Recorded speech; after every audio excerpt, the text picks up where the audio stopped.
For many hundreds of years, from Roman times until the beginning of the last century, the stones of Egypt were all we had seen and almost all we knew of this ancient civilization.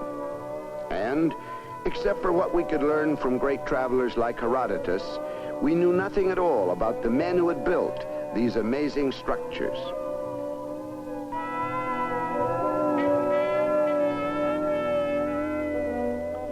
Then, in 1798, Napoleon invaded Egypt.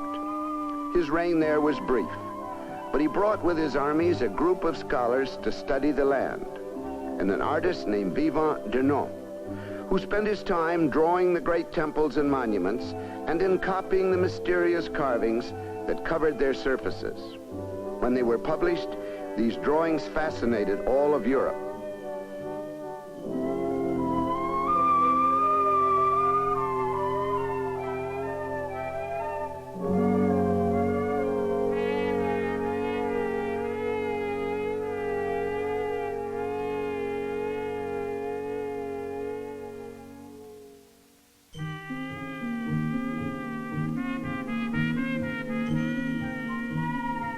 During the same period, the science and art of archaeology was getting underway. And from then until now, there has scarcely ever been a time when an archaeological expedition wasn't digging somewhere in the sands or among the stones of Egypt, making marvelous discoveries, using more and more advanced techniques to uncover the history and culture of the ancient Egyptian.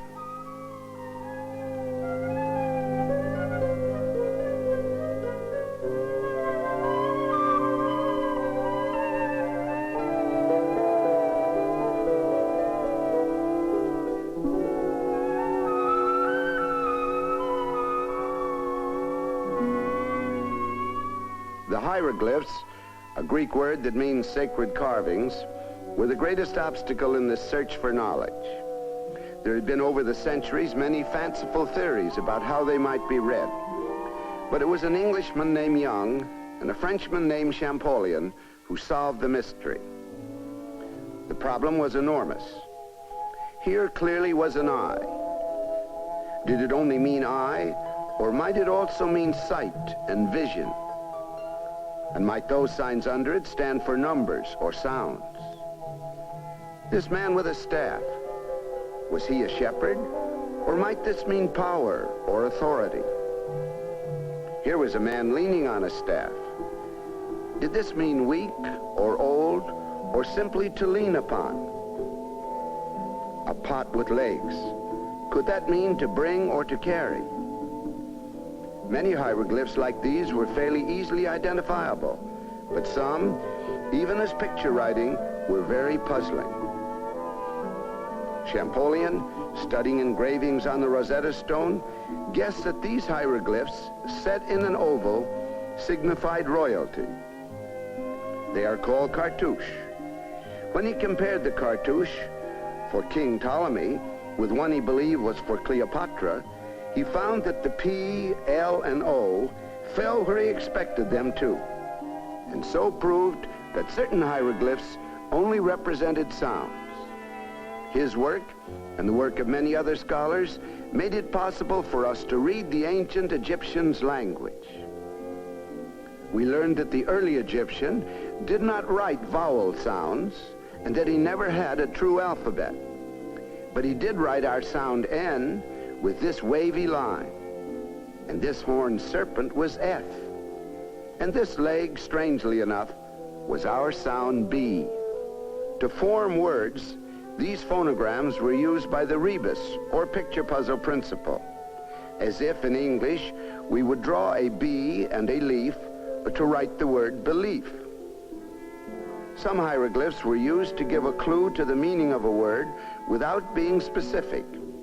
These are called determinatives. For example, this man pointing to his head could mean eating, or thinking, or speaking. But when he is placed in relation with these hieroglyphs, the whole combination means to drink. With the passage of time, the writing of the language was simplified, probably because the pen was substituted for the chisel. The owl, for example, eventually lost its bird-like quality altogether. Fully developed 3,000 years before Christ, the ancient Egyptians' language was highly complex and elegant. He called it the God's words, and he called his land the Black Land. The Black Land was not always hemmed in by deserts. Millions of years ago, the entire region was covered by forests, and there was abundant rainfall. But the rainfall diminished. The forests gave way to savannas, and finally to barren soil, to vast deserts of sand. With these changes, animals and men moved gradually to the Nile.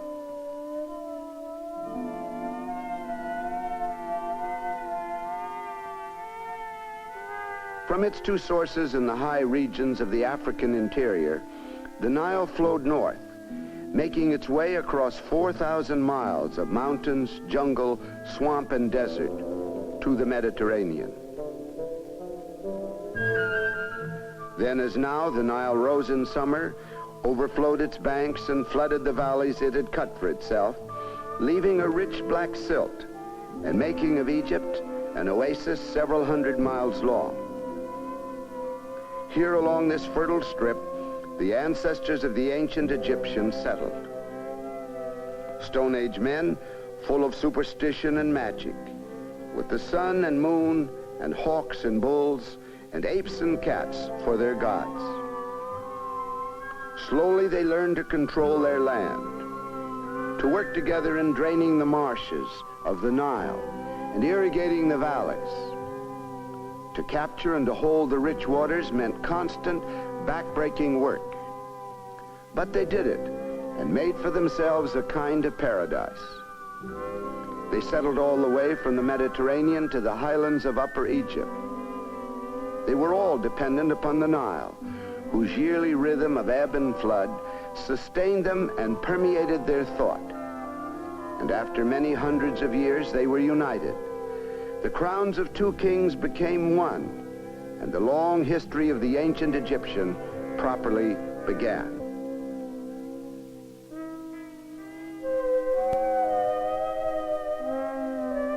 The unremitting sun, the deserts which surrounded him like a fortress and made him feel secure, and the river Nile, these were the main factors in the life of the ancient Egyptian, especially the Nile.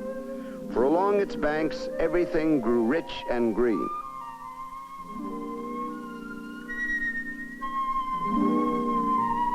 From the beginning, the Egyptian himself seems to have loved life and the world around him. He was a materialistic man, industrious and practical. To him, what was useful was good. He became a skillful mathematician.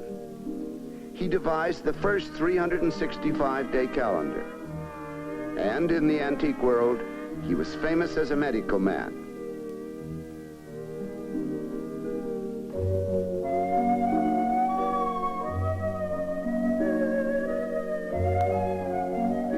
His land was rich in gold and copper, and especially in building stone. And with this stone, although he did not have wheels or pulleys, he built structures that seemed to promise to stand into eternity.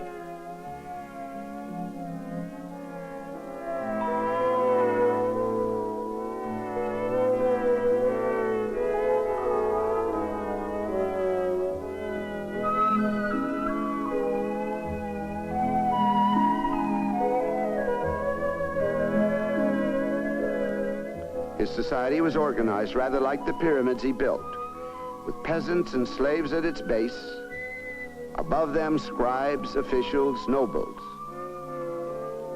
and at the apex, the king. But it was a remarkably flexible society, and there was great opportunity for any man to rise and to improve his lot. In his religion, There were many remnants of his Stone Age past. But it is wrong to think that the ancient Egyptian worshipped the animals and animal-headed beings that he carved and painted with such skill and beauty. He simply believed that from time to time, the gods might be pleased to inhabit these sacred beasts.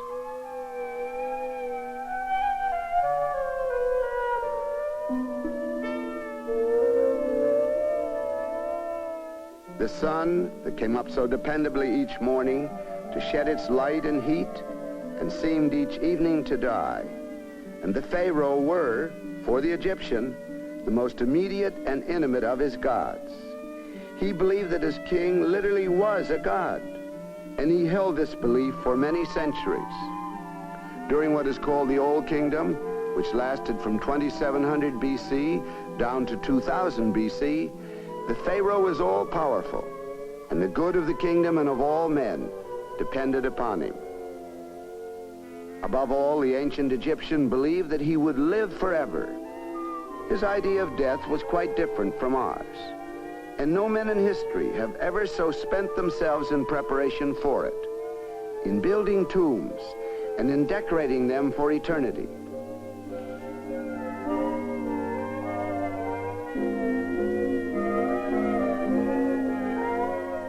For the Egyptian, to die was simply to follow the sun god's course, to travel across the sky, which was itself a goddess, to sink in the west, and to descend into the underworld. There, past many dangers, Osiris, king of the underworld, waited to judge the dead man, to weigh his heart against truth and rightness, whose hieroglyph was a feather. Thereafter, he was free to return to the world, where he could be whatever he might like to be.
Isolated in his lovely land, the Egyptian lived a busy, carefree life for 500 years. Earthly wealth and earthly success were what he most admired, and he achieved them, only to lose them. Around 2100 BC, his kingdom collapsed in civil wars. The Pharaoh, as god-king, lost his absolute power and never afterwards regained it. The royal tombs were ransacked and robbed, and from this time on, royal burials were done in secret, in tombs hidden in the cliffs of the Nile Valley. Then, even the surrounding deserts proved to be no protection. An Asiatic people called the Hyksos invaded Egypt and conquered it with the horse and the war chariot, neither of which the Egyptians had ever seen. Once he had driven the Hyksos out, the Egyptian took the war chariot and the horse and set out to recover his proud position in the world.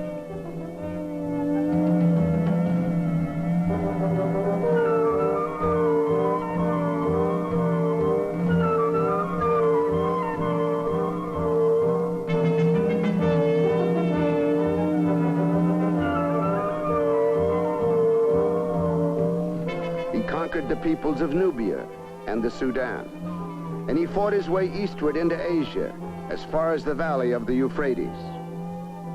By the 16th century BC, he had established a vast empire.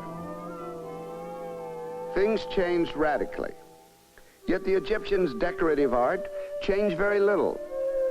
As he had done from the beginning, he continued to carve and to paint in the same styles and in amazing detail the life he loved and believed he would enjoy forever.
grandeur of the Egyptian's empire, the extent of his might and of his power in the ancient world, are reflected in his sculpture and in his temples of the period. They became colossal. He carved, even into the stone cliffs of the Nile Valley, gigantic figures of the Pharaoh and the gods.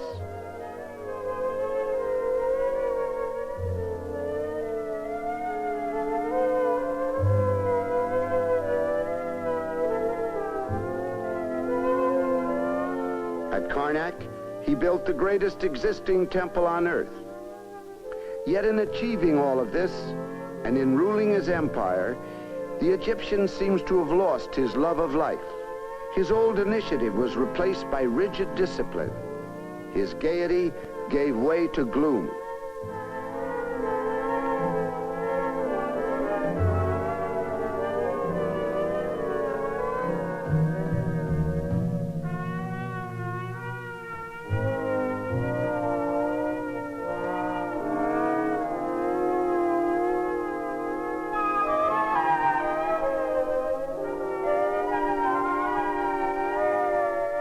The Pharaoh himself, though he might be splendid in his tomb, became in life a kind of puppet. His power and much of the wealth of Egypt passed into the hands of priests who kept the great temples.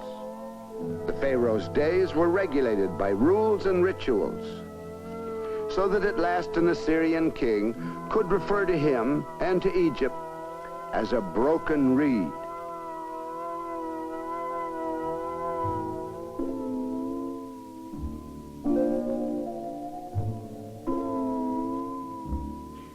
The Egyptian empire fell to a series of conquerors. First the Assyrians, then the Babylonians, and after them in 525 BC, the Persians. Then in 332 BC, the Greeks under Alexander, and finally the Romans. Under each of his conquerors, the Egyptian held tightly to his past and continued to worship his gods and to build temples. The long years of his grandeur were over. But in those years, he had made a vast contribution to civilization and to the culture of the world.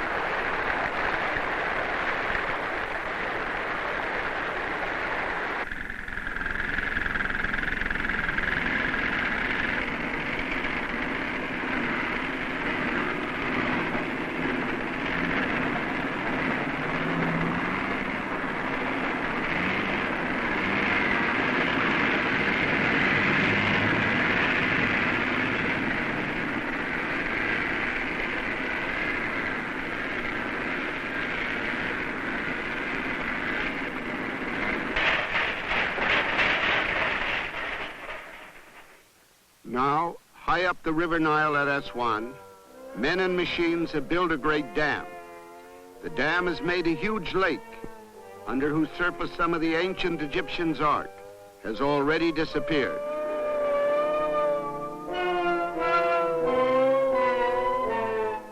A few temples have been saved by being dismantled and moved, stone by stone, to higher ground.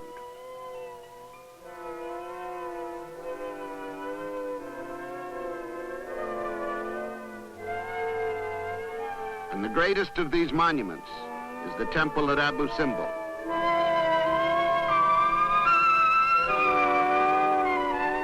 Carved into the face of a cliff in the 13th century BC, it was hidden for centuries under the sands of Egypt.